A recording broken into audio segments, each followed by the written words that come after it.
สบายดีทุกคนสำหรับเรื่องราวในคลิปนี้เนาะคือเก่าอายุนมีเรื่องราวร้อนๆเรื่องราวแปลกๆซิมเล่าให้ทุกคนได้ฟังเนาะสำหรับคลิปนี้ก็เสียงเป็นอะไรทุกคนเสียงโอเคอยู่บ่เพราะว่าอายุนได้ซื้อไมค์ใหม่เนาะเห็น FC ว่าเสียงมันบ่อยากคักปานใดก็เลยอัปเดตเนาะซื้อไมค์ใหม่อ่าเสียงเป็นอะไรก็คอมเมนต์บอกอายุนในเด้อว่าเสียงผ่านหรือบ่ผ่านเนาะกดหนึ่งเนาะเสียงดังชัดเจนบ่ตัดเสียงรบกวนได้ดีบ่เนาะอยากให้ทุกคนโฟกัสกับ นั่นแหละเราให้ทั้งหลังเนาะมีเราให้ยาสูบแล้วก็ไก่เนาะแม่ยุนต้มไก่หน่อยเอามาไว้เนาะอันนี้มันก็เป็นกกให้อยู่หน้ายุนนี่แหละอยู่บนไฮตะกะเนาะซึ่งว่าแม่ยุนก็เลี้ยงทุกปีสิแหละคันชัวแล้วก็พี่ให้พี่หน้าเนาะเลี้ยงให้เป็นเบิงเขาหน้าหัวส่วนยันนี่แหละนะจะมาไว้ทุกปีเราแม่ยุนเนาะมีทุกคนไม่ที่ยุนซื้อไม่เนาะราคา 2 ล้านป้ายเนาะสิประมาณจากพันว่า3-4 พันนี่แหละเนาะเราเป็นเงินไทยเป็นไมคูเนาะแบบนี้เลยบอกว่าเสียงผ่านหรือบ่ผ่านเนาะอ่ามื้อนี้อายุนก็มีเรื่องหนึ่งสิมาเล่าสู่ฟังซึ่งว่าเรื่องนี้ก็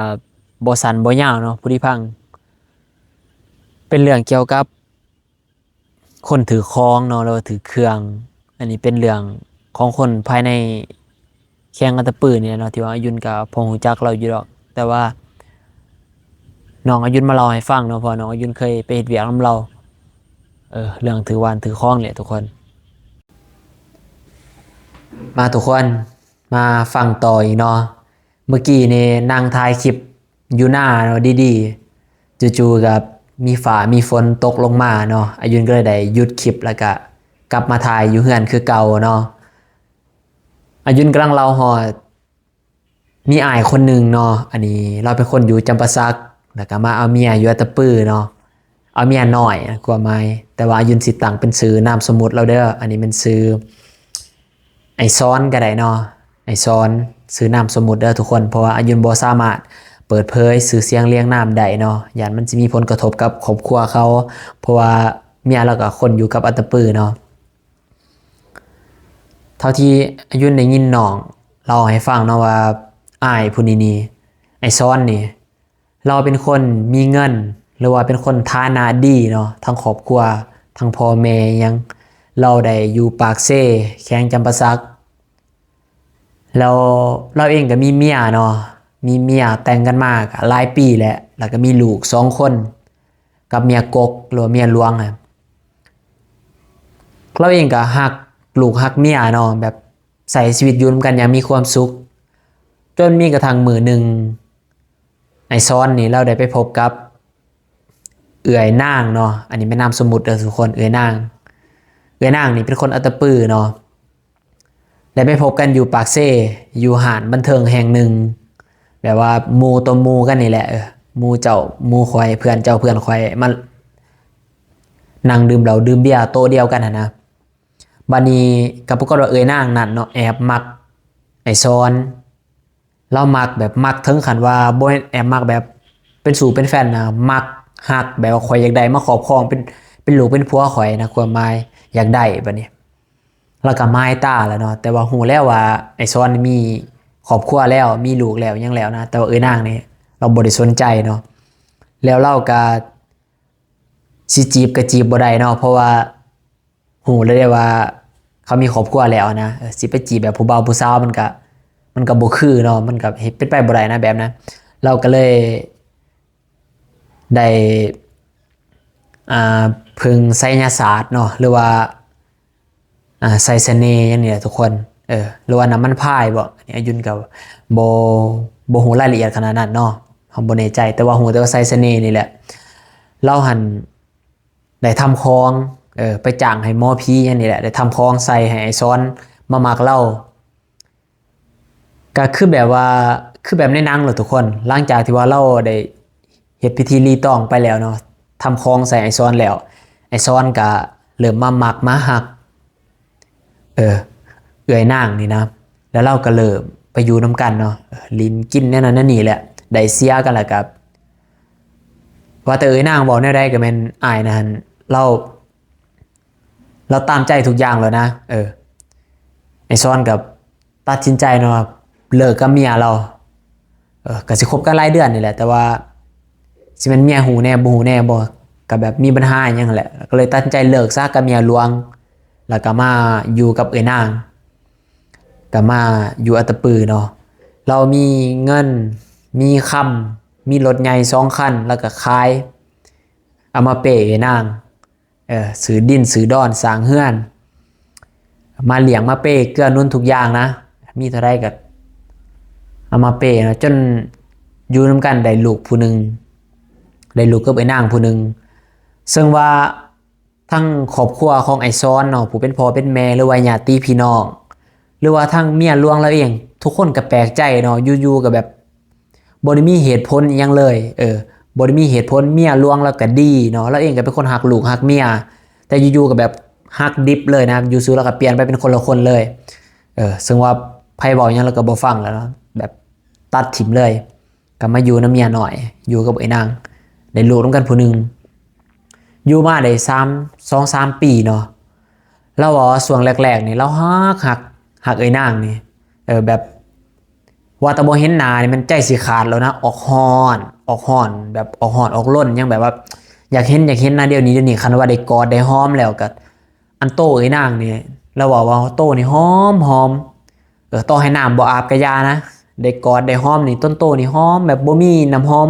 ชนิดใดในโลกนี่สิไปเทียบได้นะอันก็ว่าหอมลงไหลอ่ะนะแล้วก็ฟังความเมียเราติดต่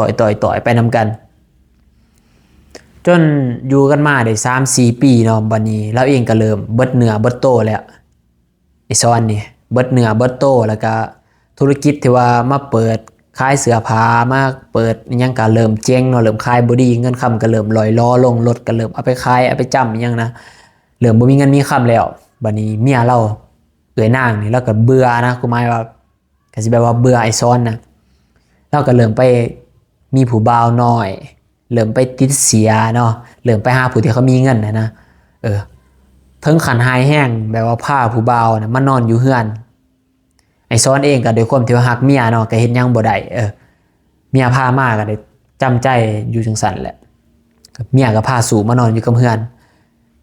ก็ความหมายว่าพวกเพิ่นก็สิผิดกันแบบสิเลิกสิปะกันนั่นแหละนะต่างแต่ว่าแบบไอ้ซ้อนนี่บ่ยอมหนีนะยังหักเราอยู่เมียก็เฮ็ดใส่ก็เลยพาผู้บ่าวมานอนอยู่เฮือนยังแล้วบัดนี้ก็เริ่มเนาะครอบครัวก็เริ่มมีปัญหาเนาะเมียเราก็เริ่มพาผู้ชายเปลี่ยนหน้าเปลี่ยนตามันเรื่อยๆนะเฮ็ดใส่เราหรือว่าเป็นนำเราบ่มีเงินมีคำแล้วบ่เมียเราบ่ได้ฮักเรานะหรือว่าแบบเมียลงเงินลงคำเราตั้งแต่ที่แรกแต่พอเบิดผลประโยชน์แล้วเมียก็บ่เอาเลยคือกันนะเมียก็บ่ได้ฮักมาแต่ที่แรกหรอกอันว่านางแล้วเมียน้อยนี่นะบัดนี้เมื่อหลายปีไปเนาะมันเริ่มจืดจางเริ่มจืดจางแล้วแบบว่ามันอาจจะเรื่องแบบนี้มันอาจจะเบาบางลงบ่เนาะจากที่ว่าเคยหักเคยหอมกลายเป็นแบบคนแบบสั่งเลยแหละสั่งแบบเกลียดรังเกียจเมียตัวเองนะแบบเม้นอยู่ไก่นี่เม้นคือแบบเม้นคือสากศพเม้นคือแบบกินสาบกินเม้นเน่าอย่างนะเม้นแบบที่ว่าบ่เคยเม้นมาก่อนนะแบบอยู่ไก่บ่ได้เลยแหละนอนเตียงเดียวกันนี่แบบหันหน้าไปคนละทิศละทางเลยบ่อยากเข้าไปไก่บ่อยากแบบเม้นนะอยู่นำแล้ววุ่นทองวุ่นใสสิหากรังเกียจเมียบ่ได้แฮงบัดนี้เราไปทำบุญอยู่วัดเนาะครูบาอาจารย์ก็เริ่มถ่วงว่ามีวิญญาณผู้หญิงนี่ตามเรามีวิญญาณผู้หญิงนี่ตามเราบางครั้งบางคราวเนาะเอื้อยน้องหมู่ครูนะเขาเห็นว่าเวลาเราขับรถนี่เราขับรถเราคือว่าเรานี่มีผู้หญิงนี่นั่งทั้งข้างนะที่แรกเขาก็คิดว่าเป็นเมียเราเขาก็จะถ่วงว่าไอ้ซ้อนนี่ดีหรือบ่กับเมียเราคือเห็นไปนำกันแล้วเขาว่านะแต่ที่จริงเราบ่แม่นเมียเราเนาะผู้ที่ชาวบ้านเห็นนะอาจจะเป็นดวงวิญญาณที่ว่าทำเครื่องทำคลองมาแหละแล้วมันมาพีคอยู่บนว่าหลังจากที่ว่าไอซอนเราเริ่มได้สติเนาะเริ่มคืนฮอดเมียหลวงเริ่มคิดฮอดลูกเมียคนเก่านะบานี้เขาก็ถ่วงว่าบ่แม่นเจ้าถือเครื่องถือคล้องบ่ก็ยินแววๆมาแบบนี้เรื่อยๆนะจนเราได้สติเราก็เลยไปขนเบิงอยู่บนนอนอยู่ใต้เตียงอย่างนั้นแหละกับบังเอิญไปเจอกับหุ่นขี้ผึ้งไป เป็นหุ่นของผู้หญิงผู้ชายที่ว่าเขาเอามามัดติดกันแล้วก็มีพายหรือว่าสายสิญจน์เนาะเขามามัดเกี่ยวไว้นะเป็นหลังผู้หญิงผู้ชายมาประกบกันสายสิญจน์มัดไว้เขียนไว้เมื่อเราเห็นขึ้นสันเราก็ตกใจเนาะโอ้เราว่าข่อยถือทำเครื่องทำคล้องใส่แล้วว่าเราก็แกะออกแกะออกแล้วก็เอาไปถิ่มเนาะเมื่อเราไปถิ่มขึ้นสันแล้วแหละเราก็เริ่มเม้นเมียเริ่มสร้างเมียเริ่มยังเราก็ได้สติบัดนี้แต่ว่าก็จะมาคิดได้มันก็ซ้ายไปแล้วเนาะแบบว่าเรามาคิดนายกับตัวเองนะว่าโอ้ถิ่มเมียล่วงไปได้จังได้ถิ่มลูกถิ่มเต่าตัวเองมาได้จังได้ทั้งที่ว่าถิ่มลูกมา3-4 ปีบ่เคยกลับไปหาลูกจากเถื่อเลยนะอยู่แต่กับลูกคนใหม่อยู่แต่กับเมียใหม่แล้วก็แบบมันมีอย่างที่ว่ามาโดนจิตโดนใจให้เราอยู่ทั้งที่หัวเมียเราหนอกกายหนอกใจแล้วก็พาผู้ชายมานอนอยู่กับเพื่อนนะเราก็ยังหับได้แต่ที่จริงแล้วเราว่าแม่นยอดสิ่งนี้เองแล้วว่าแล้วคนเคยทักเคยถ่วงว่าเราถือเครื่องถือคองเขาเห็นวิญญาณตามเราก็เริ่มเชื่อบัดนี้เราก็เลยตัดสินใจเลิกโดยเด็ดขาดเนาะเครื่องคองแบบว่าเรามาชีวิตเราเปิดร้านขายเสื้อผ้ากับเมียผู้ซื้อนางนี่แหละแต่ว่าธุรกิจไปบ่รอดเนาะเจ๊งแล้วมาเปิดร้านขายเครื่องย่อยทั่วไปก็เริ่มเจ๊งเนาะแบบว่าพวกเมียบ่เข้ากันแล้วนะแบบบ่เป็นอันหนึ่งอันเดียวกันแล้วนะต่างคนต่างไปมันก็ธุรกิจมันก็ไปบ่รอดก็เลยป้าให้พ่อเฒ่าแม่เฒ่าทั้งพายเมียหน่อยนี่ให้เขาดูแลเลยอาหารนะครับเหมาะให้เลยแล้วก็กลับมือหาพ่อหาแม่แล้วอยู่ปากเซ่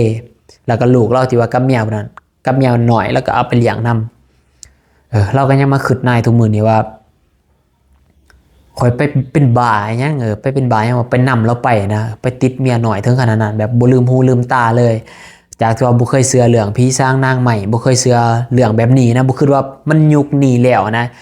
ยุคที่ว่าทันสมัยที่สุดแล้วเนาะบ่คิดว่ามันสิมีเรื่องแบบนี้นะเราเองก็ยังงึดกับตัวเองนะบ่คิดว่าสิมาพบเจอกับตัวเองเนาะคือเราเคยเห็นแต่ในหนังในละครนั่นแหละว่าการทำเครื่องทำของหรือว่าใส่น้ำมันพายบ่เราเห็นยังใส่กันนะเฮ็ดให้เข้ามามักมาหักเราก็บ่คิดว่าสิเจอกับตัวเองเนาะตอนนั้นแบบว่าปิดหูปิดตาแล้วนะอันว่ามาหักกับเอื้อยนางแล้วเมียน้อยพอดีนะแต่พ่อนั่นแหละคือยืนบอกเนาะมันหลายปีไปมันจืดมันจางแล้วเนาะจนเรากระทั่งเราไม่เห็นมันก็เริ่มแตกไปแล้วเนาะบัดนี้เราก็ไม่ได้สติเราก็กลับไปอยู่นำพ่อนำแม่แล้วเนาะแต่ว่าเมียลวงเราหรือเมียเก่าเราเนาะเขาก็ไปแต่งงานใหม่แล้วนะเราก็สุดท้ายก็บ่เหลือภัยเนาะเราเองก็ได้สัมบ่นำกับเบิดเหนือเบิดโตไปแล้วเนาะถือผู้หญิงแบบเอาไปเปย์ผู้หญิงเบิดนะความหมายนั่นแหละทุกคนเรื่องแบบนี้บ่คิดว่ามันสิมีจริงเนาะอายุเองก็เนาะกับหูจักได้แบบเคยไปซื้อเครื่องซื้อของหาเรานะเคยไปซื้อเสื้อผ้ายังหาเราแต่ว่าบัดพอมาเห็นน่ะสิแล้วโอ้เนาะอะไรทุกคนคือเรื่องอายุเว้ามานี่ซื้อทั้งเบิดนี่มันเป็นนามสมมุติเด้อทุกคนอายุเชื่อว่าหลายๆคนอยู่อัตตปือเนาะอายุเล่าเรื่องนี้ก็คือสิหูเนาะว่าแม่นผู้ใดนะอายุเองก็บ่ได้มีเจตนาสิไป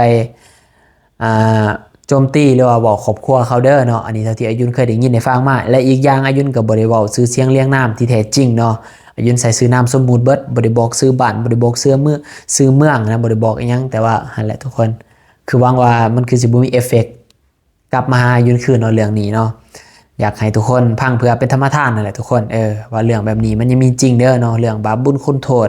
เรื่องผีสางนางใหม่คือกับอาจารย์เบี้ยเพิ่นเว้าแล้วเนาะว่ามีคนไปถามเราว่าผีนี่มีจริงบ่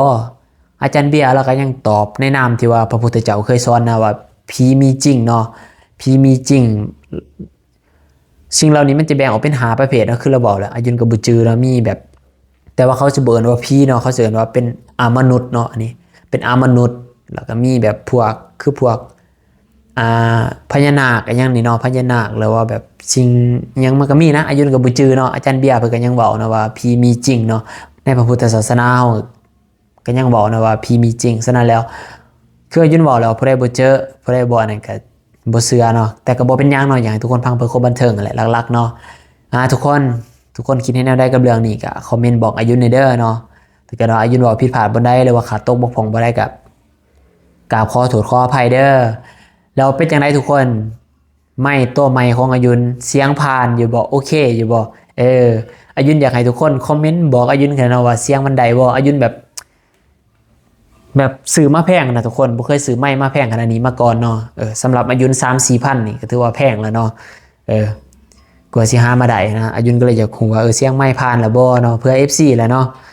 อยากให้ทุกคนได้ฟังเสียงม่วนๆเนาะตัดเสียงรบกวนดีๆที่จริงอายุนก็ซื้อไม้มาหลายรุ่นเนาะผิดหวังอีหลีกับไม้นี่ซื้อไม้มา3-4รุ่นแหละแต่ว่าเฮาบ่มีเงินเฮาก็ซื้อรุ่นถูกนะคือตัวนี้ก็ Salamonic เนาะรุ่นถูกซื้อมาก็เสียงก็โอเคอยู่เนาะ เอาเสียบแต่ว่ามันได้เสียบกับโทรศัพท์วันนี้โทรศัพท์เก่าอายุนหันมันก็เสียบได้อยู่แล้วเนาะสิแต่ว่าโทรศัพท์ใหม่คืออายุนซื้อ22 Ultraเนี่ยมันบ่มีหูเสียบแบบนี้เนาะมันก็เลยนั่นแหละเลยได้ซื้อใหม่ๆนี่ก็แบบเก่าแต่ก็มีอีกแบบหนึงเราตัวเป็นทรายนะนั่นแหละทุกคนถ้าว่าเสียงผ่านแล้วเสียงโอเคแล้วคอมเมนต์บอกอายุนในเด้อเพื่อเป็นกำลังใจให้อายุนเนาะว่าเสียงได้ดีแล้วสื่อถึกแล้วนะ โอเคทุกคนเจอกันในคลิปต่อไปเด้อบ๊ายบายขอบใจที่ติดตามเด้อ